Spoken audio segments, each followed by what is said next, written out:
চলে গেলাম ভালো কুটো বিশ্বপানে জ্বালা জ্বালা জ্বলে গেলাম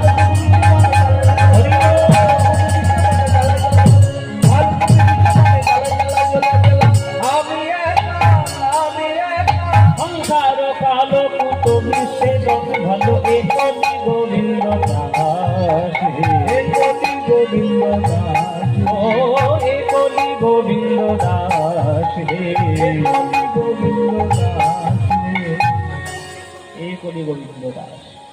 তাই কৃষ্ণ নামামৃত গ্রহণ করে নিন মায়েরা। সংসার তো করবেনই করবেন, সংসারের মধ্যে এসছেন সংসার করবেন না, কিন্তু 23 ঘন্টা সংসার করুন, 1 ঘন্টা ভগবানের জন্য রাখুন। যে ভগবানের নাম করে যে সংসার আপনি 24 ঘন্টা কাটাচ্ছেন, ওই সংসারটা কি আপনার সঙ্গে যাবে? চিতায় উঠবে? উঠবে না। কিন্তু এই সংসার করুন 23 ঘন্টা, অন্তত 1 ঘন্টা আপনি আধ্যাত্মিক উন্নতির জন্য কৃষ্ণের সঙ্গে